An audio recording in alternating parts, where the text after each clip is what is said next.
Hello my dear friends, you're in the Military Summary channel, and today we will discuss the situation in Ukraine on the 3rd of February of 2025. Today we have a lot of very interesting updates, so let's start. And the most interesting and probably various statements are coming from Ukraine. Today Zelensky stated that Ukraine received only 75 billion out of the 177 billion promised by America, by the United States of America. When they say that Ukraine received 200 billion to support the army, it's not true. I don't know where all this money is. That was stated by Zelensky today. Another important statement made by him that we suffered huge losses and are today close to the peace more than ever over these 3 years of war. That was also stated by Zelensky. So as you can see, when talks began for money, Zelensky is more ready for peace negotiations. And of course, it was very weird to hear these statements from his side, but later the Russians gave their own analysis about the situation, and today the Russian Foreign Intelligence Service reported that NATO is preparing to expose Zelensky corruption. NATO headquarters is considering the possibility of making public data on theft of 1.5 billion allocated for the purchase of weapons by Ukrainian President Volodymyr Zelensky and his team. This was stated by the Russian Foreign Intelligence Service. In addition, according to the agency, the alliance plans to expose the schema by which the salaries of 130,000 dead Ukrainian soldiers continue to be withdrawn abroad since they are officially listed as alive. You know that this is not something new. I'll remind you that according to information we have, according to public data, the same situation took place in Afghanistan. If you remember, when Biden was withdrawing troops from the territory of this state, there was a statement made by Biden that Afghanistan shouldn't be afraid of anything because they have the biggest army. There were by that time, according to Biden, up to 300,000 soldiers, and Taliban, the terrorist organization, had just 30. So there were no panic. Nobody should panic or something like this. But when the United States of America left Afghanistan, it was discovered that the Afghans didn't have any army at all, and they were completely destroyed by this small group of terrorists. So that was the situation several years ago, and we see that most likely and maybe the same schema was used by Ukrainians, maybe by former US authorities on the territory of Ukraine as well. Of course, it's going to be very interesting in the future what is going to be next, but obviously the situation for Zelensky is getting worse and worse. Now let's discuss the situation on the ground, and first we're going to talk about the Sudzha direction where the Russians continue their offensive operation. During the previous 24 hours, the Russians, as a result of reconnaissance operation, managed to discover the concentration of the armored forces of Ukraine in the vicinity of the city by the name of Sumy. And then the Russians attacked this territory with several Iskander missiles. The Ukrainians suffered huge losses. I'll remind you that for the previous 2 days we've been talking a lot about a very interesting situation that currently is taking place along N07 road. We're talking about this road that Ukrainians use as a supply and support arteria for the armored forces of Ukraine that are currently located on the territory of the city of Sudzha. And we discussed that the Russians made several ambushes and they destroyed a significant number of Ukrainian vehicles during the previous few days. And now we know for sure that these territories under complete Russian fire control, FPV drone control. The Russians are using fiber optic drones, and now we know that the Ukrainians can't do anything with this. But another important thing that, of course, the Ukrainians also saw this situation. They understand the risk, they understand what kind of consequences this FPV drone control can lead the armored forces of Ukraine to. So that's why during the previous several days, the Ukrainians were trying to improve their logistics and to start using more roads to supply and support their forces on the territory of the city of Sudzha. So as for now, and as I understand, the Ukrainians are using another road that goes from the city of Sumy through the settlement of Velika Cherneshina, and then along this T1901 road, the Ukrainians through the village of Magritsa enters this village of Marine, and then the supply and support goes further in the direction of Sudzha. And this is the reason why the Russians intensified their activities in the southern part of Sudzha, and now the Russians are trying to break through the Ukrainian defense belt and to take under complete control the settlement of Garnal and the settlement of Guiva. And according to information we have, during the previous 24 hours, the Russians managed to improve their positions here significantly. According to neutral sources and pro-Russian resources, the Russians managed to establish complete control over these facilities, and the Russians continue advancing further. And we need to understand that the Russians don't need to cut this road physically between Marina and Magritsa to defeat and to destroy the Ukrainian logistic completely. They just need to improve their positions for another 5 kilometers. For example, if we calculate the distance between the settlement of P'yatykhatky, where the Russians have already established complete FPV drone control, and the Russian border, then the distance in this case is going to be around 10 kilometers. So this is something like a pattern. We understand that the Russians need to shorten the distance between this blue line and the Russian edge positions for the same distance. If we calculate the current distance between the settlement of Magritsa and, let's say, the positions of the armored force of Russian Federation on the Russian side of the river of Psol, the distance is around 14 kilometers. So basically the Russians need to move another 4 kilometers. It's better 5 kilometers, and then this road will be also under complete FPV drone control. The Russians will establish something like this, and then the Ukrainian logistic will be destroyed completely. Of course, the Ukrainians will still have possibilities to use different local roads through the forest, but obviously this will worsen the common situation of the armored forces of Ukraine on the territory of Sudzha and Sudzha agglomeration. So now let's try to calculate these 5 kilometers to understand how deep the Russians need to get inside of the Sudzha direction with the purpose to complete these goals. So basically the Russians need to get this line, so they need to take under complete control the settlement of Guiva, and furthermore the Russians need to take under complete control several forests and tree lines in this area, and then the plan will be completed and the mission will be accomplished. So this is the situation in this area, and most likely the Russians will not continue their offensive operation in the Sudzha direction itself, because once again, as for now, it is very important for the armored forces of Russian Federation to save evidences. We know that during the previous several months, the Ukrainians committed significant number of war crimes, and the deeper the Russians and the closer the Russians are getting to the border, the less chances to encircle those who committed war crimes, the less chances to save lives of people who are still there, and less chances to save this territory as it is right now. Because as for now, despite the fact that there are very heavy clashes in the Sudzha direction, we can say that just maybe 10 or 15 or maybe 20% of the area was damaged or reduced to ruins. Up to 80% of buildings and infrastructure wasn't damaged as a result of clashes, so that's why the Russians want to save this, and for these purposes it's better to encircle the Ukrainians on the territory of Sumy region. So we believe that this is exactly what the Russians are going to do in the next several months and weeks. Now let's discuss the situation in the northern Kupyansk direction, and as you can see, according to icons, we believe that something big and something huge is going to happen in this area within the next 2-3 weeks. First of all, let's talk about the Russian foothold on the Ukrainian side of the river Oskol.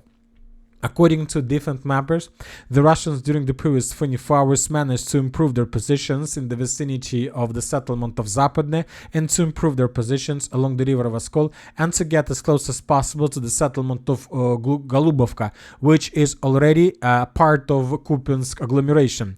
Furthermore, during the previous 24 hours, as you can see, we received a lot of geolocations, very big video, 3 minutes and 22 seconds, very long video of how the Russians were attacking, destroying and bombing the edge positions of the armored forces of Ukraine in the northern Kupyansk pocket.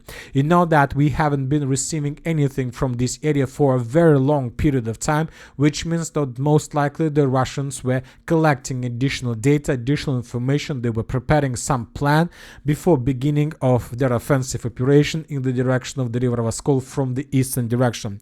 You know that 2025 is going to be completely different different when talking about tactics in comparison with the previous years when talking about the armed force of Russian Federation.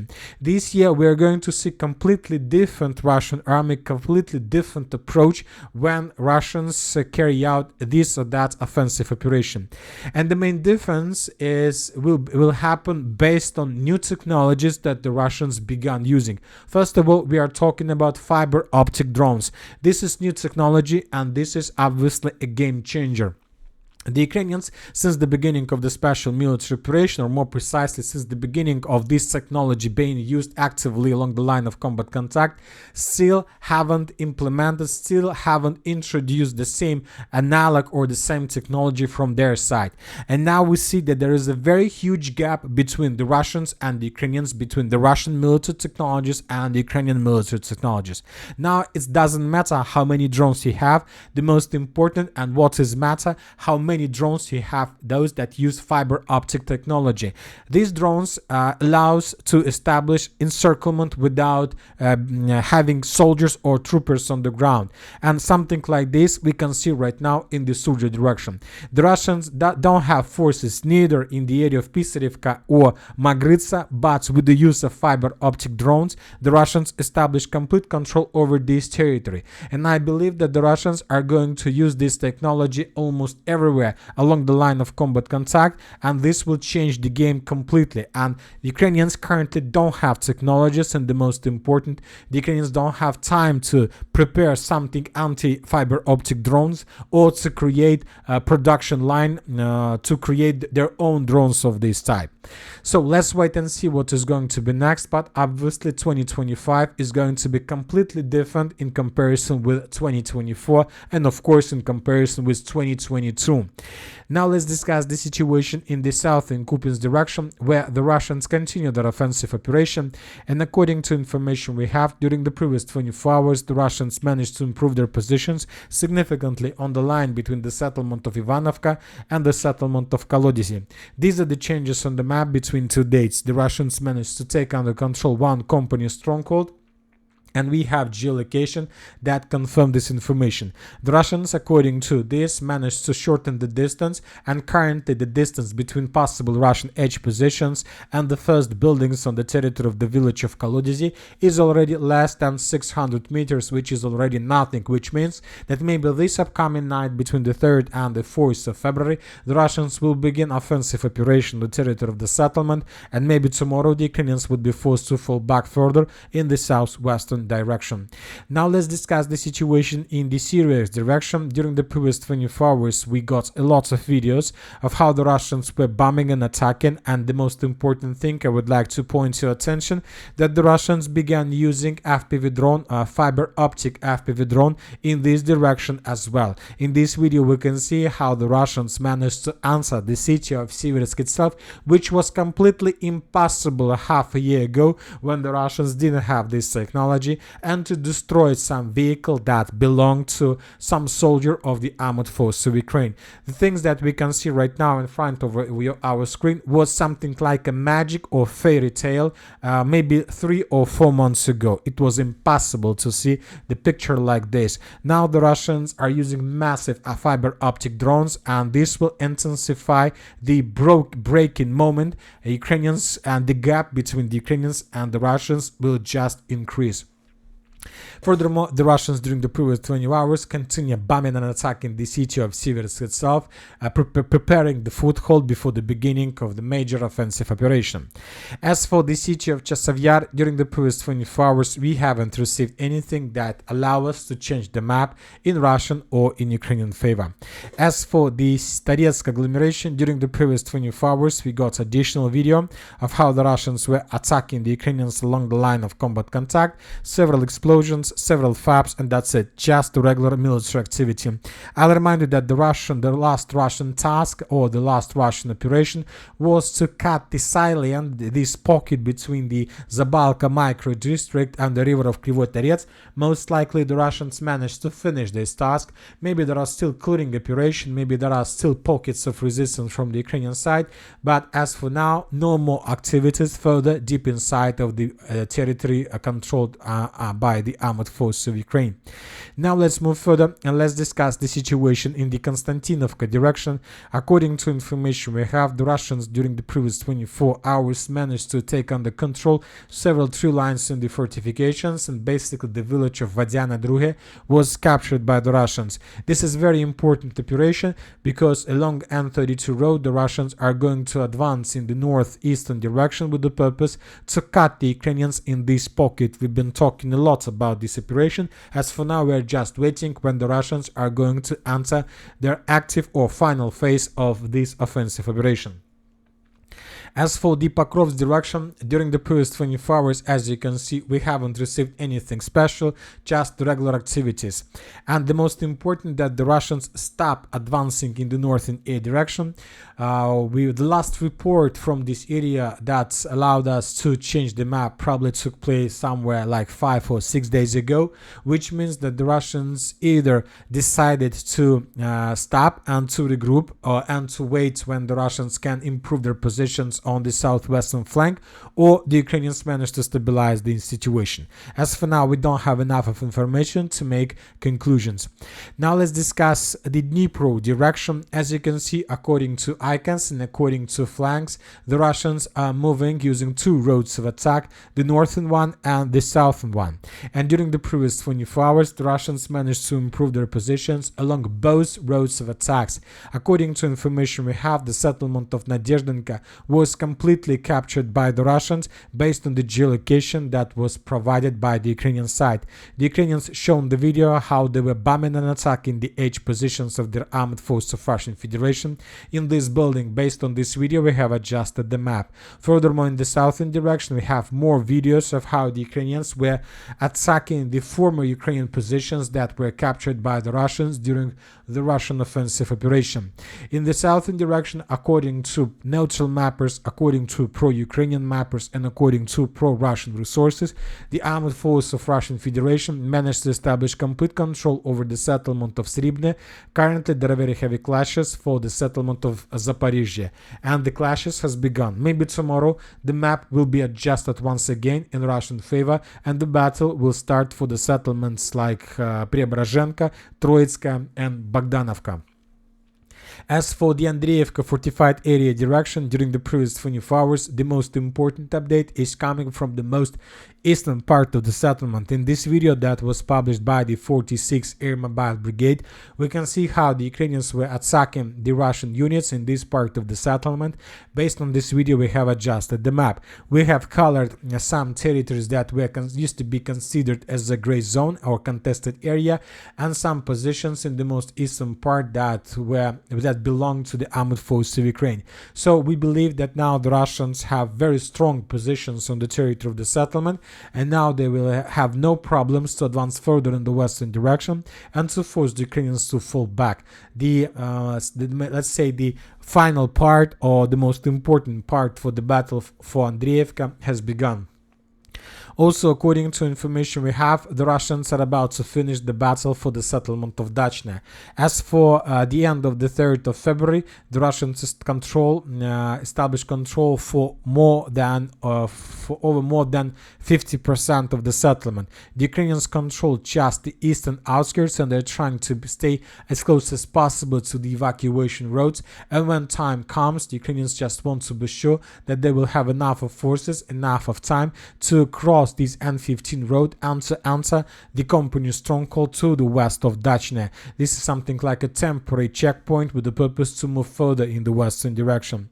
As for the Velika Novoselovka direction, for the first time since the end of the battle for Velika Novoselovka, the Russians began another wave of offensive operation, and currently the Russians are advancing in the northern and the northwestern direction. I'll remind you that just yesterday, according to defense sources, the Russians established complete control over the company's stronghold to the west of Razdolne, and that allowed the Russians to secure the flanks and to minimize the losses while moving further along the river of Mokre Yali. So most likely, during the next several days, we are going to see additional changes on the map in Russian favor, according to different sources in the northwestern direction. The main purpose of this progress is to take under complete control the settlement of Dnipro and maybe to cross the river of Mokry Yali, and to begin advancing in the western direction. Also from the same foothold, the Russians can attack in the northern direction with the purpose to cut N15 road. So now the Russians have lots of opportunities, lots of options how to move further. We see that Ukrainians have problems, and once again I would like to point your attention to the statement that was made by the Russian side.